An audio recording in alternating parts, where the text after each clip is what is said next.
Bentar deh, kalian pernah nggak ngelihat atraksi wisata semacam ini? Atau hobi berfoto di jenis atraksi wisata berikut? Tunggu dulu, jangan beranjak dan simak sampai habis, karena ini berkaitan dengan masa depan pariwisata Indonesia. Jenis atraksi wisata berbentuk replika keajaiban dunia, replika kota-kota di luar negeri, atau bangunan seperti Buckingham Palace Malang yang fotogenik itu, bagi beberapa orang ini menjamur di Indonesia. Dan itu merupakan contoh komodifikasi budaya yang berkaitan tentang isu otentisitas destinasi yang akan kita bahas kali ini. Untuk memahami lebih lanjut, kayaknya kita harus mengerti dulu apa itu komodifikasi budaya, otentisitas destinasi, dan hubungan keduanya.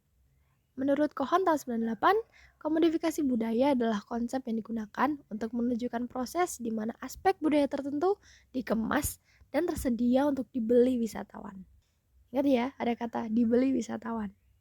Sedangkan otentisitas destinasi adalah evaluasi keseluruhan wisatawan terhadap keaslian suatu destinasi. Nah, keaslian ini sendiri bisa dilihat dari mana sih? Dari objek yang berhubungan dengan tempat maupun pada tingkat interpersonal dan intrapersonal suatu destinasi. Misalnya, interaksi dengan penduduk setempat. Nah, hubungan keduanya apa sih?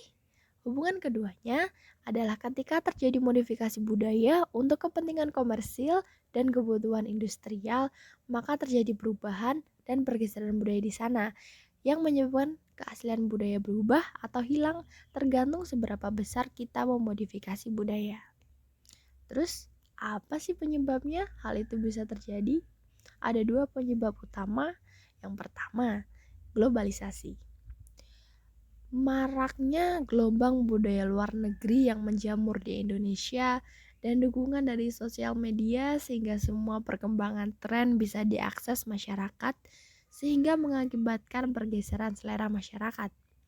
Dan yang kedua, kapitalisme dan perkembangan pariwisata sebagai sebuah industri.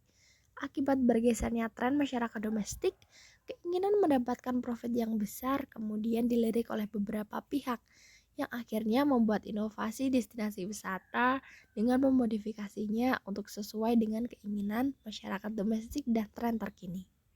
Terus, ini berkelanjutan nggak sih bagi sosial budaya? Profitable nggak sih? Atau berkelanjutan nggak sih untuk ekonomi? Sayangnya, menurut opini saya pribadi, dari segi keberlanjutan, jenis atraksi wisata seperti itu cenderung tidak sustainable. Karena yang pertama, ia hanya mengikuti tren semu. Jadi, mungkin tren-tren ini hanya bertahan 1-2 tahun, tidak bisa dijadikan atraksi wisata untuk jangka panjang. Dan kebanyakan atraksi wisata yang membangun replika-replika seperti ini, mereka menggunakan material yang lumayan tidak awet untuk dijadikan investasi atraksi jangka panjang ya. Kemudian, destinasi ini bisa kehilangan keunikannya atau otentisitasnya karena telah dimodifikasi. Dan yang ketiga, menurut saya secara ekonomi ini hanya populer di satu waktu saja karena kembali lagi ini hanya mengikuti tren semu. Selain itu, destinasi wisata semacam ini tidak memiliki jati diri. Memang kebanyakan targetnya adalah wisatawan lokal. Tetapi untuk dibawa ke kancah internasional mungkin tidak banyak warga internasional atau luar negeri yang tertarik dengan atraksi jenis ini. Selain itu, ia hanya menyuguhkan pengalaman berupa berfoto dan merasakan sensasi seperti di luar negeri. Tidak ada aftertaste yang bisa berkesan untuk wisatawan ya. Dan yang terakhir, ia tidak memberdayakan kebudayaan dan warga lokal. Mungkin ada UKM-UKM yang berdiri di sekitar atraksi wisata tersebut. Tetapi dari segi sosial budaya, ia kurang memberdayakan masyarakat sekitar ya. Nah, dampaknya apa sih komodifikasi budaya ini? Nah, komodifikasi budaya ini menurut Shepard tahun 2002 menghasilkan transformasi nilai dari sakral ke profan dan dari nyata ke tidak autentik. Dan yang kedua, terjadi ancaman kemerosotan kebudayaan lokal.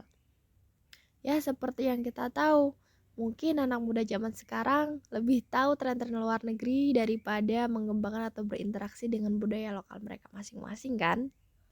Atraksi wisata tersebut itu sebenarnya bukan salah, tergantung sudut pandang mana yang kita ambil. Tetapi memodifikasi budaya berlebihan hingga sampai pada tahap menghilangkan jati dirinya sebagai sebuah destinasi adalah hal yang perlu dipertimbangkan lagi.